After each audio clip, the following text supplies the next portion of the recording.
Yun mga ka-best friend, at welcome back na naman dito sa ating channel. Panibagong vlog, panibagong araw na naman mga ka-best friend. At syempre ay may mga nagtatanong din sa atin kung ano ba yung mga langis na ginagamit natin dito sa ating trike, no? So sa mga ka-best friend natin dyan, sa may mga trike na hindi pa alam ito, at ito po yung gawin ninyo na napaka-the best na oil para sa inyo mga ka-best friend. So doon sa mga nagsasabi na yung oil daw ng ganito, ng bawat side ay merong pinagkaiba, no mga best friends. So totoo yun, merong pinagkaiba na content doon sa oil na yun. Maliban sa viscosity, meron din po yung ibang mga oil content. No, kaya sa mga nagtatanong, lahat po ng oil ay nasubukan ko na, iba't ibang klase ng oil na nilagay ko dito. Shell man yan, Petron, at iba pang oil branded. So nailagay ko na dito sa chariot, nasubukan ko na merong magkakaparehas mga ka-best friend ng result, no? So itong huli natin nalagay dito, ito po yung oil ng Bajaj, no? Bajaj RE. So kaya nung nasubukan natin, talagang mas satisfied tayo dito sa ganitong oil mga ka-best friend. So paparinig ko rin sa inyo yung tunog nitong isa nating chariot na cargo type at nitong ginagamit natin na passenger type.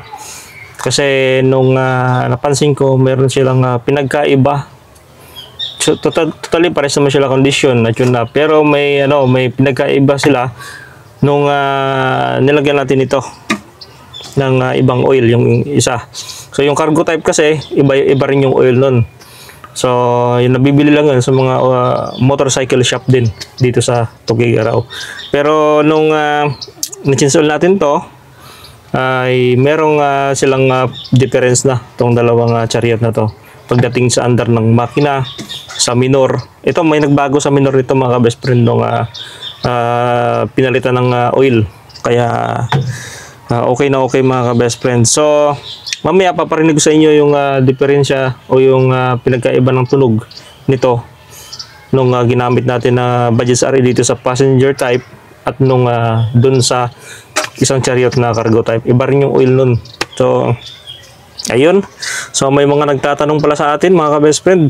Nandito tayo ngayon sa school pa, naghihintay tayo ng estudyante natin. Habang wala pa, ay sinamantala mo natin makapag-vlog, no? So, may nagtatanong din sa atin kung saan ba yung the best gamitin na trike o na motor. Ang ito bang Barako na 175 o itong Chariot 175? Kasi actually parehas lang sila ng CC o ng engine displacement. So 175 si Barako at si Chariot naman 175 din. So nagtanong si Sir na kung saan ba mas malakas, una niya tanong. Pangalawa, saan ba yung mas mabilis, no?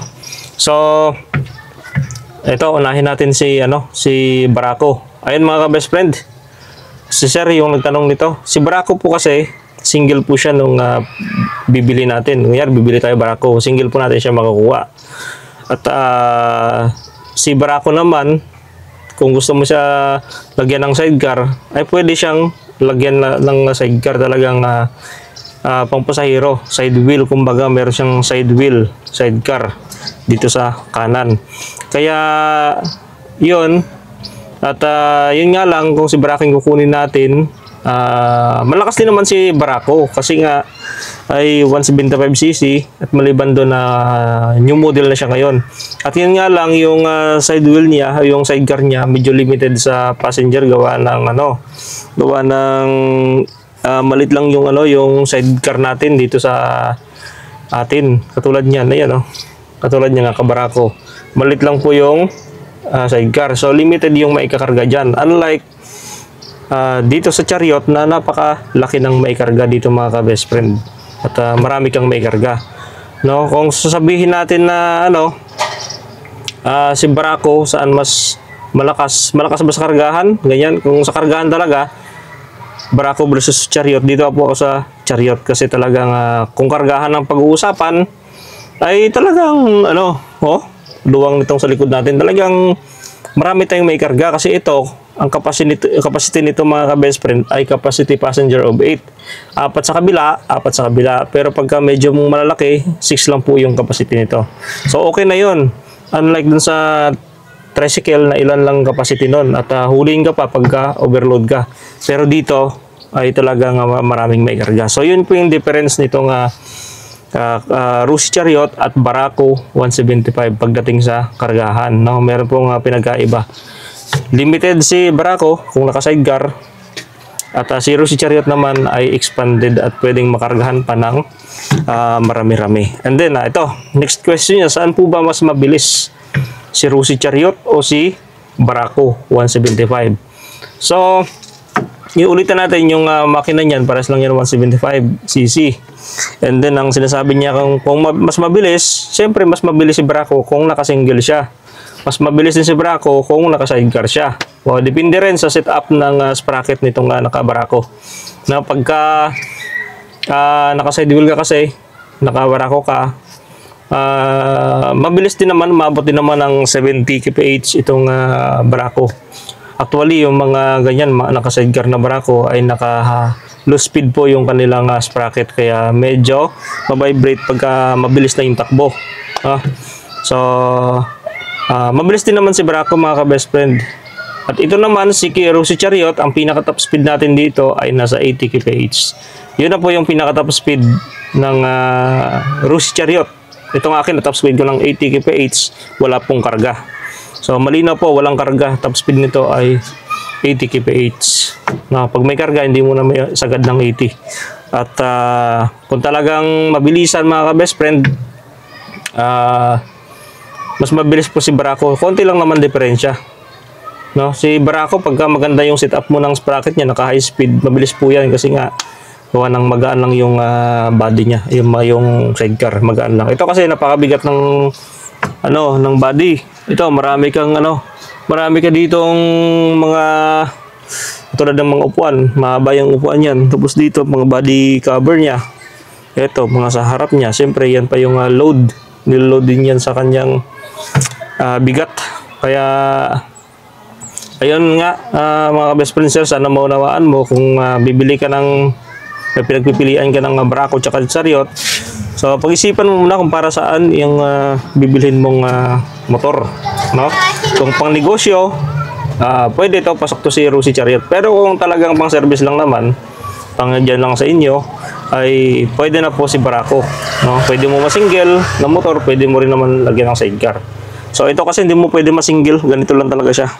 Hindi mo to pwede gawing single na motor kasi nga dual tire dito sa likod, dual tire na pantay. So hindi mo siya pwede gawing single na motor. Unlike kay Barako, pwede mo siya alisan ng sidecar at pwede mong biyahe ng single lang. So yun yung mga pinagkaiba mga ka-best friend sa Chariot tsaka Barako. Depende po sa purpose mo kung saan mo siya gagamitin.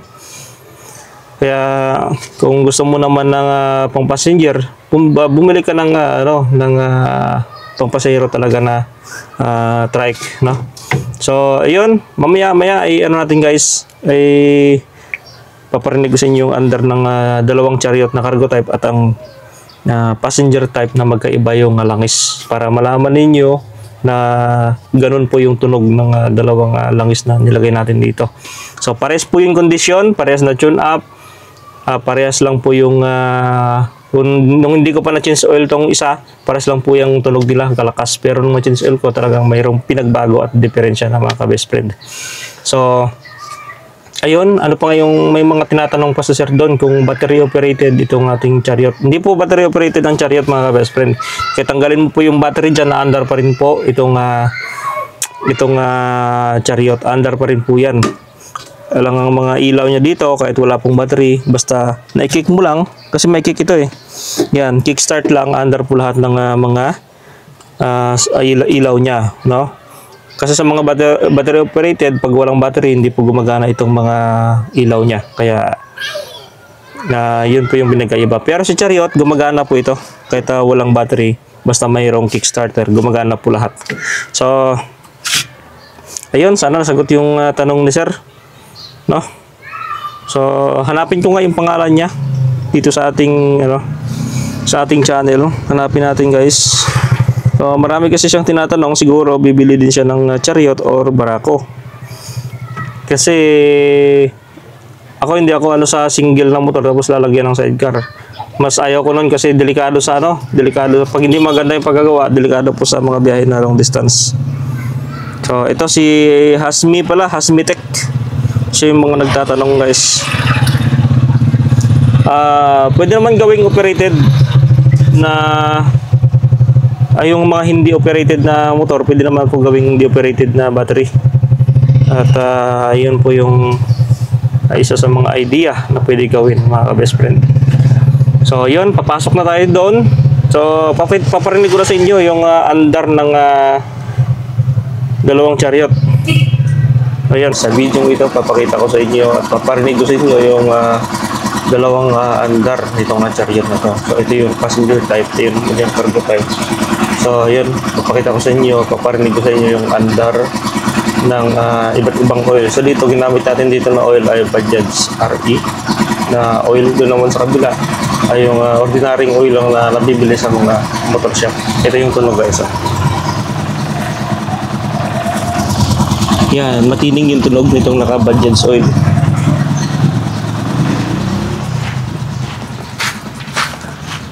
So ito naman yung oil na naka-ordinary siya.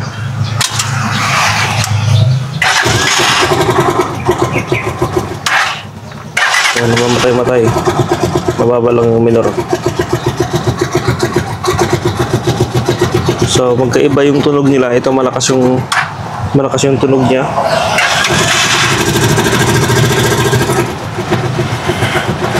Merong lagatik-lagatik sa makina.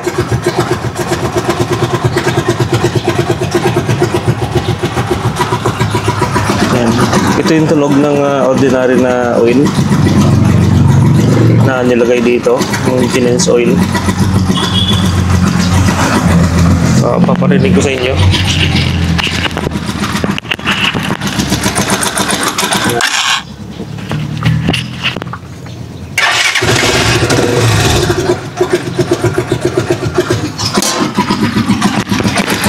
Ito yung matay-matay siya, mababa yung motor.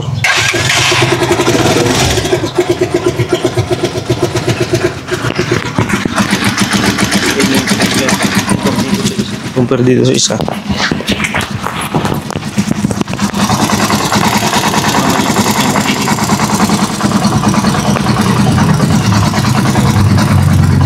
Okay na okay yung lakas ng Bajaj.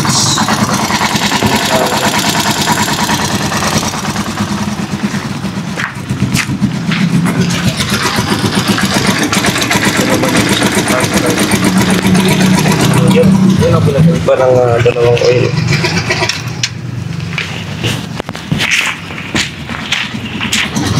Ito naman sila